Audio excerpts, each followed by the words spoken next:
राधे कृष्ण बच्चों, जय ओंकार जी की। आप सभी अच्छे होंगे ये उम्मीद के साथ मैं आज का वीडियो हमारा जो अकाउंटिंग चैलेंज 51st डे का जो चैलेंज था, आज उसका 12th डे है। तो मैं स्टार्ट करता हूँ रिडम्पशन से।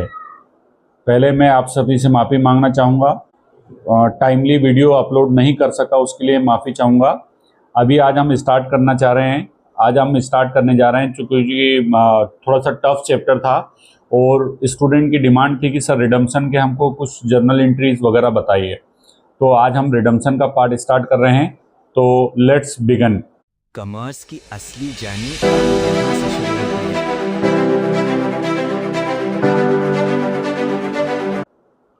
सबसे पहले रिडम्पशन, मैं चाहूँगा कि आप लोग वीडियो को पॉज करते हुए देख लें ताकि आप प्रॉपर डेफिनेशन और प्रॉपर सब चीज़ें नोट डाउन कर लें। मैं नोट डाउन करते जा रहा हूँ, आप इसे नोट डाउन कर लीजिएगा। First of all, what is mean of redemption? Redemption का मतलब क्या होता है? तो रिडम्पशन के लिए मैं लिख रहा हूँ, आप भी नोट करते चले। रिडम्पशन मीन्स होता है रीपेमेंट। अब ये रीपेमेंट किसका होता है? तो repayment of debenture, repayment of debenture by the company, to किसे? Debenture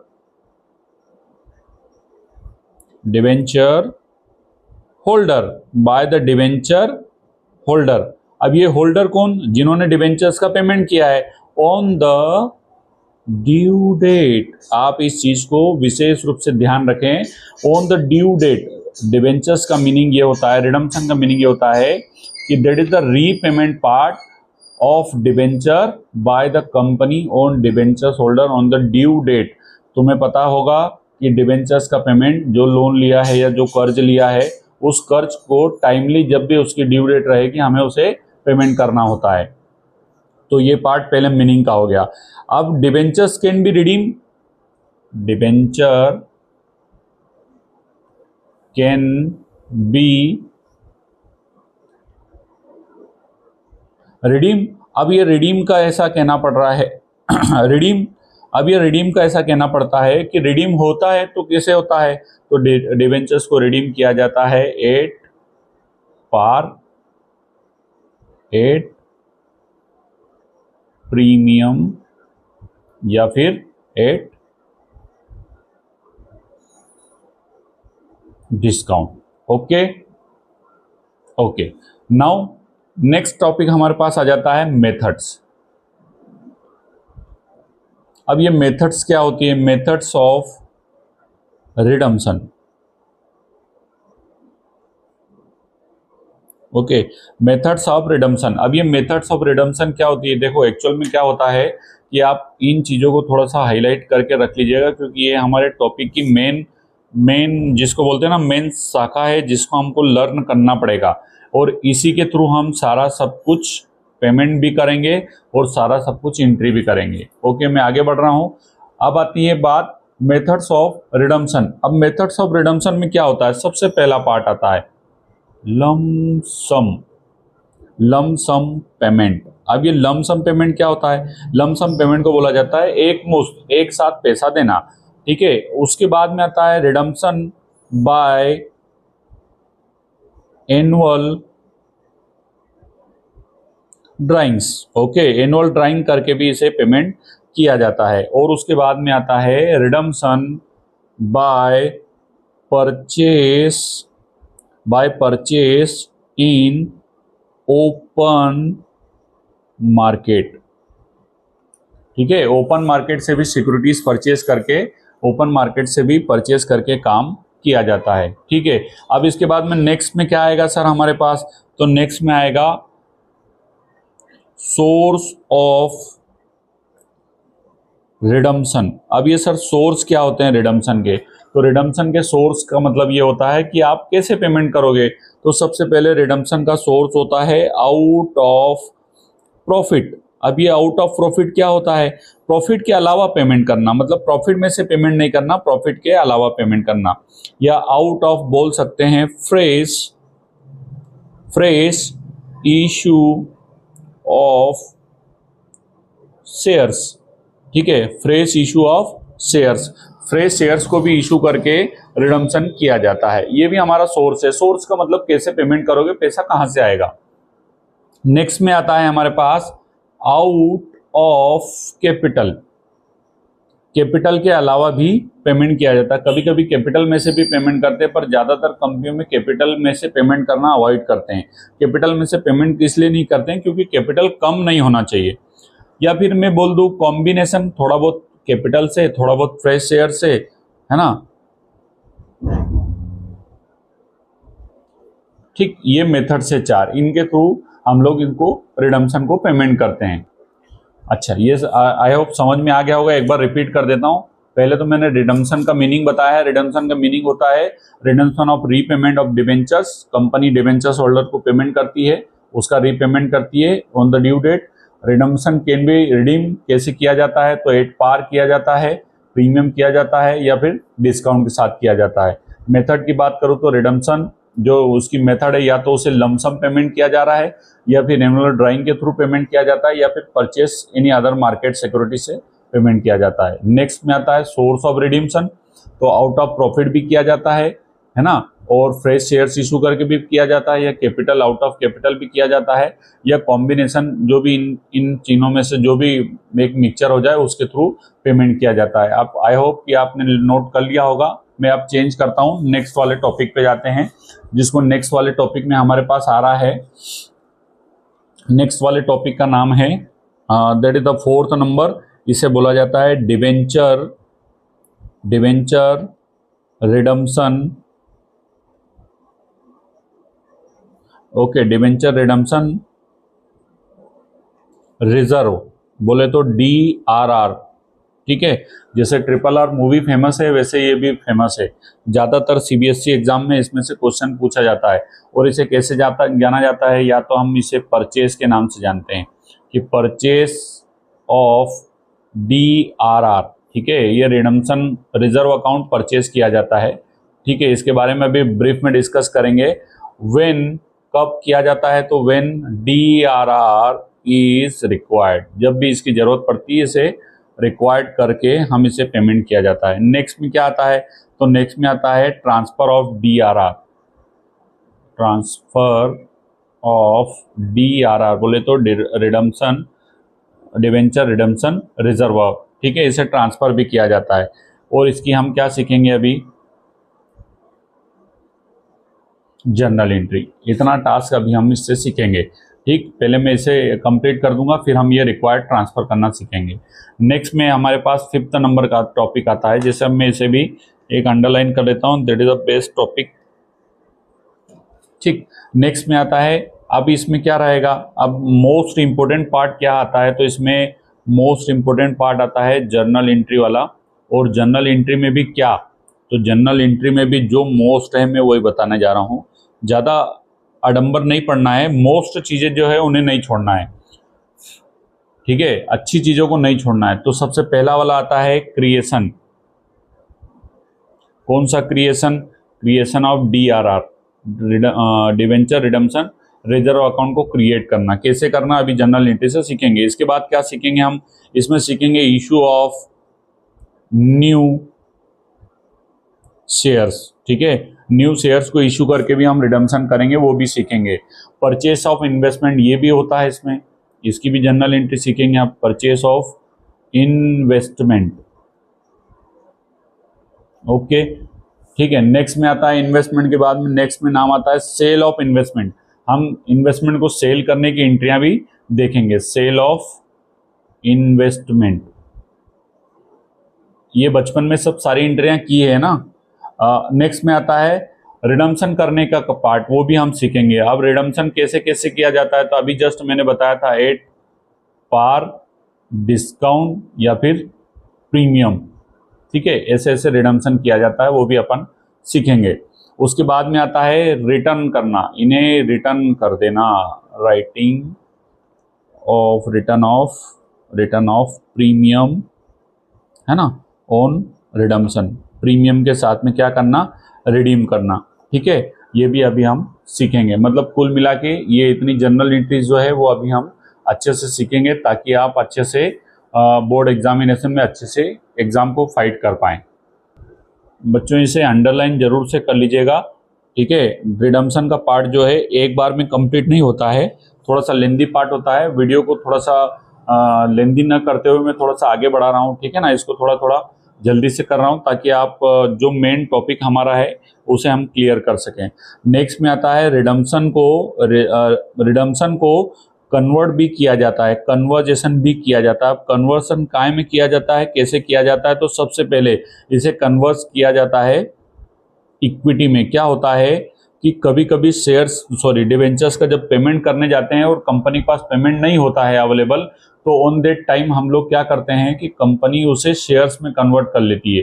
that is the types of debentures, convertible debentures, या फिर उसे हम क्या करते हैं प्रेफरेंस शेयर्स में कन्वर्ट कर देते हैं, ठीक है। जब कन्वर्ट कर दिया हमने क्रेडिटर से उसे क्या बना दिया, तो हमने क्रेडिटर से उसे मालिक बना दिया, ठीक है। ये भी एक इम्पोर्टेंट पार्ट है, आप इसे भी अच्छे से नोट डाउन कर लीजिएगा, ठीक। नेक्स्ट में अब मैं कुछ एक अच्छे से बेस्ट वाले कंटेंट इसमें बता रहा हूं जो आपके एग्जाम पैटर्न से बहुत अच्छे से हैं। तो सबसे पहले तो नाम आ गया रिडम्पशन। आपको रिडम्पशन की डेफिनेशन पता है, नहीं तो स्क्रीन पे डेफिनेशन आ रही है, आप नोट करते रहिएगा। फिर उसके बाद में आते हैं लम सम। अब ये लम सम क्या होता है, तो लमसम रिडम्पशन में ऐसा बोला जाता है कि एक मुश्त पेमेंट करना। इसकी भी डेफिनेशन आपकी स्क्रीन पे आ रही है, इसे आप नोट करते चलें। एक सबसे बेस्ट वर्ड आता है, मतलब ये टर्मिनोलॉजी है, आप जब भी रिडम्पशन पढ़ें तो ये टर्मिनोलॉजी को देखते चलें। ये ड्रॉ ऑफ लॉट्स क्या होता है, तो ड्रॉ ऑफ लॉट्स को ऐसा बोला जाता है कि ओनली अ पार्ट, ऐसा बोला जाता है only a part of debenture, जो भी डिबेंचर्स हैं उसे रिडीम करने के लिए, क्या करने के लिए, रिडीम करने के लिए एवरी ईयर, है ना, एवरी ईयर एवरी ईयर क्या किया जाता है, बाय लॉटरी से पेमेंट किया जाता है। लॉटरी से मतलब एक स्लिप निकाली जाती है, स्लिप विड्रॉ करके पेमेंट किया जाता है, तो उसी पेमेंट के थ्रू हम इसको बोला जाता है draw bye lots, draw of lots बोला जाता है। अब डिबेंचर रिडम्पशन रिजर्व अकाउंट क्या होता है, तो DRR क्या होता है, ये भी डेफिनेशन स्क्रीन पे आ रही है, फिर भी आप देख लीजिए। ऐसा बोला जाता है कि रिजर्व जो रहता है क्रिएट किया जाता है। अब क्या क्रिएट किया, रिजर्व क्रिएटेड फ्रॉम, किसके द्वारा किया जाता है, फ्रॉम प्रॉफिट में से किया जाता है। ओके, प्रॉफिट में से रिजर्व किया है फॉर द सेफ गार्ड, बोले तो क्या सेफ गार्ड, बोले तो एक सिक्योरिटी पर्पज से कि भाई बाद में हमें दिक्कत नहीं है, इसलिए उस प्रॉफिट में से पैसा लिया गया है। और किस काम के लिए लिया गया है, फॉर रिडम्पशन, ठीक है। डेफिनेशन स्क्रीन पे है, आप उसे नोट डाउन कर लीजिए। ये हो गए मेन टॉपिक। अब मैं डायरेक्ट आ रहा हूं जर्नल एंट्री पर। ओके, जर्नल एंट्री पे आ रहा हूं डायरेक्ट, आप इसे यहां से आप नोट कर लीजिए कि रिडम्पशन की एंट्रीज कैसे होती है, ठीक है। देखिए स्टूडेंट, आपके सामने क्वेश्चन आ गया है, एक्स लिमिटेड है और एक्स लिमिटेड का ऐसा बोलना चाह रहे हैं कि एक्स लिमिटेड जो है वो अपने शेयर्स को इशू कर रहा है, सॉरी डिबेंचर्स को इशू कर रहा है। अब डिबेंचर्स को इशू कर रहा है, 1000 डिबेंचर इशू कर रहा है, 12% वाले 100 रुपीज ईच के हिसाब से 8 पार। ओके, यहाँ तक पहले आप देख लो, ये इतना पार्ट जो है डिबेंचर इशूड करने का हो रहा है और दिस डिबेंचर रिडीम ये थोड़ी देर से करेंगे, ठीक है। तो आपका वर्किंग नोट में भी यही हो गया। मैं आप पहले वर्किंग नोट बना रहा हूँ, देखो working note is most important for this question. आप समझें, जितना आप पका पकाया एकदम कॉपी चेकिंग करने वाले को देंगे उतना ही नंबर स्कोरिंग करने में वो जल्दी करेगा, ठीक है। तो मैं यहाँ वर्किंग नोट बना रहा हूँ, आप भी एग्जाम में वर्किंग नोट बना के व्यवस्थित सॉल्यूशन करेंगे, क्योंकि चेकर के पास क्वेश्चन उस समय नहीं होता है, क्योंकि वो हार्ड एंड फास्ट जल्दी जल्दी चेक करता है। तो सारी चीजें उससे व्यवस्थित देंगे तो ज्यादा अच्छा रहेगा। तो मैं यहाँ लिख रहा हूँ, ये एक्स लिमिटेड है, 1000 डिबेंचर है ना। कौन से वाले डिबेंचर है, तो ये 12% वाले डिबेंचर है और ये इशू कर रहे हैं @100 रुपीज ईच, ठीक है। नो डिस्काउंट और नो प्रीमियम, हम ऐसे में इशू कर रहे हैं, ठीक है। और ये 100 रुपये का शेयर है, डिबेंचर है, 100 रुपये में खरीदा गया है और इसको रिडीम कर रहे हैं। तो रिडीम में ऐसा बोला जा रहा है कि इसे हम 10% प्रीमियम पर रिडीम कर रहे हैं। अभी फिलहाल रिडीम का मैं कुछ भी नहीं बताऊंगा, क्योंकि रिडीम थोड़ी देर से सीखेंगे। सबसे पहले हम इसे फर्स्ट वाली एंट्री आपको शायद पता होगी, जो at the time of lump sum की जाती है। लम सम, देखो पहली बात मैं बता दूं, हर डिबेंचर्स में या रिडम्पशन में एंट्री करने का सीक्वेंस अलग अलग होता है, लेकिन आप कॉन्सेप्ट पे ध्यान देंगे तो ज़्यादा अच्छा लगेगा। ठीक, सबसे पहले आपको एंट्री वो वाली करना है जो आप एट द टाइम ऑफ कब लम सम के टाइम पे एंट्री करते थे, वो एंट्री आपको अभी फिलहाल करना है। तो सबसे पहले मैं स्टार्ट कर रहा हूँ, सुनना जरा ध्यान से। सबसे पहले एंट्री होती है बैंक को किया मैंने डेबिट, तो ये लिख दिया मैंने बैंक अकाउंट डेबिट। और टू क्या लिखते थे अपन, तो लिखते थे अपन डिबेंचर 12% डिबेंचर, या तो होल्डर यूज कर लो या फिर इसकी जगह यूज कर लो एप्लीकेशन एंड अलॉटमेंट अकाउंट। ठीक है, ऐसा यूज कर लो। अब क्या होता है सर, कितने से एंट्री करूं मैं, तो देखो 1000 डिबेंचर्स थे, 100 रुपये का एक है, मतलब देखो ये कितने का हो गया।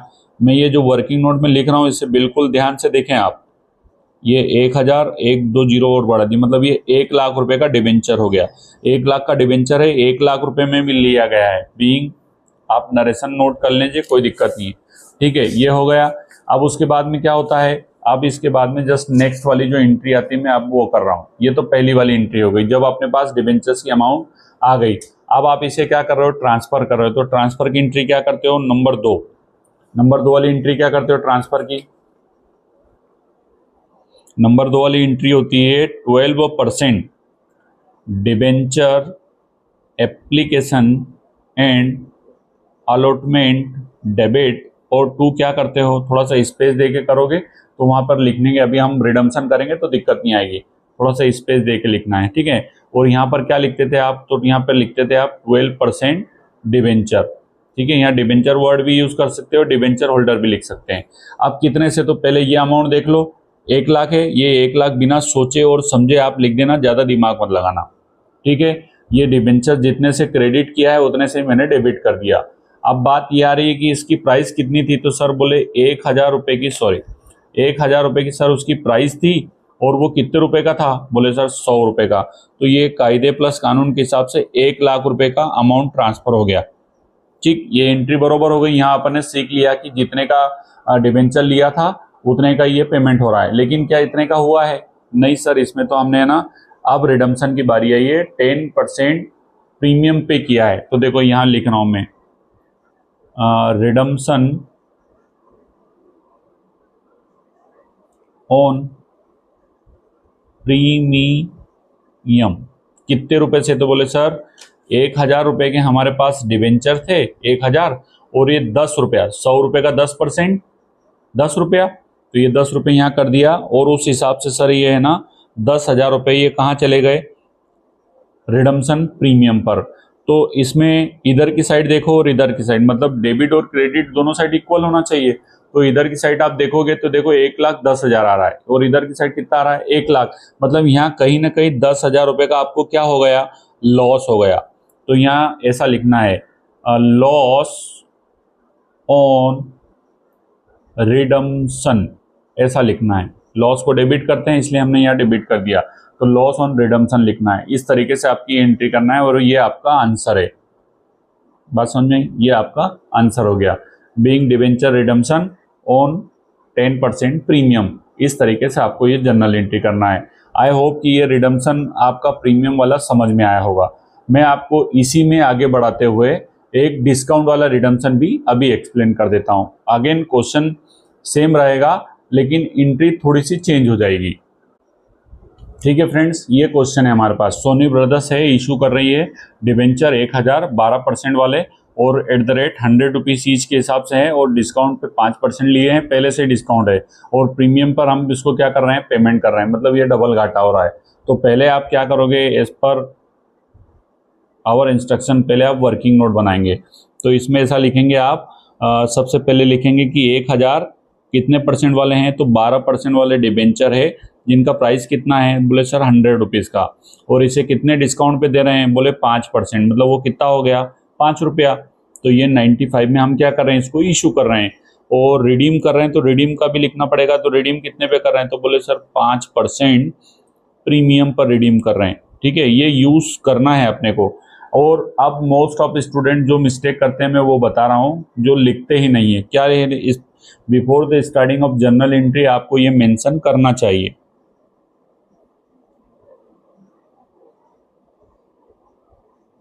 सोनी ब्रदर्स, आप इसी की क्या करने जा रहे हैं?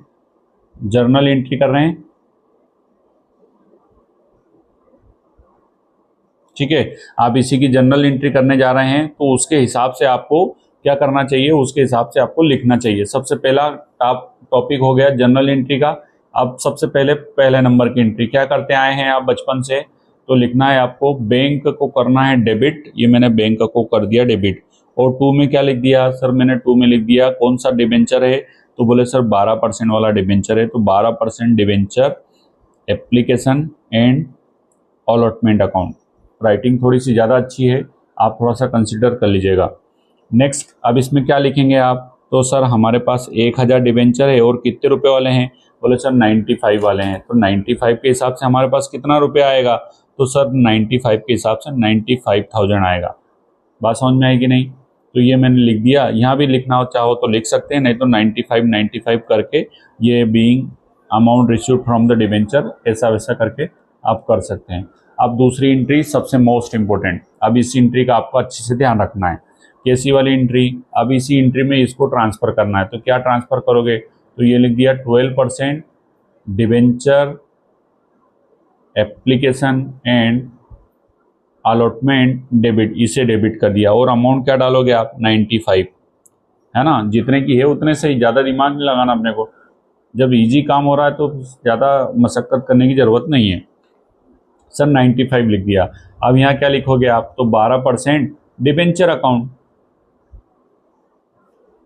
यहाँ तक भी कहानी समझ में आ गई सर। तो अब यहाँ कितने से करेंगे सर? तो यहाँ से आप करोगे 1000 डिबेंचर इंटू 100 रुपीज़ से। तो बोलोगे सर ये तो 1 लाख हो गया। अब सर 1 लाख हो गया तो यहाँ तो सर दिक्कत हो गई। बोले क्या दिक्कत हो गई? बोले यहाँ तो 95 है। तो सर ये 5000 रुपये आपने कहाँ दिया है? Issue on discount, debit. इसको भी डेबिट किया जाता है, ये भी हमारा ही घाटा है। ठीक, ये हो गया। अब उसके बाद में ये तो काम हो गया कि सर कंप्लीट हो गया। अब हम क्या करेंगे? अब हम करेंगे ये 5% प्रीमियम। अब वो 5% प्रीमियम कैसे होगा तो समझते हैं। सर यहाँ लिखना पड़ेगा रिडम्पशन ऑन प्रीमियम। प्रीमियम पे रिडम्पशन कर रहे हैं, और रिडम्पशन के लिए क्या लिखेंगे सर? तो सर हम लिखेंगे 1000 इंटू कितने रुपए की प्रीमियम है? 5%। तो यहाँ लिखा 5 रुपया। तो ये कितना हो गया? 1000 इंटू, तो ये हो गया 5000 रुपये। तो सर आपने ये 5000 रुपये यहाँ लिख दिए। अब फिर 5000 का घाटा हो गया, तो वो घाटा कौन सा कहलाएगा? तो उस घाटे को बोलेंगे इशू या redemption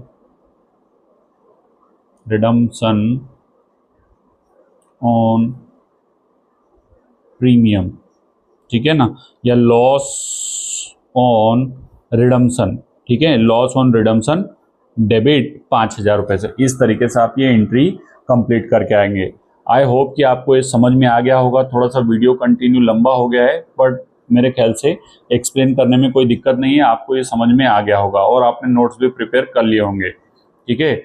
sorry for the delay. अब डे टू डे वीडियो आ जाएंगे। अभी फ़िलहाल के लिए ऑडिट चल रहे हैं, तो मैं इसी टाइप से वीडियो कंप्लीट करूँगा, तो थोड़ा सा कंसिडर कर लीजिएगा। नेक्स्ट टाइम जो भी समय रहेगा हम लोग हमारी स्मार्ट टीवी पर आ जाएंगे, ठीक है।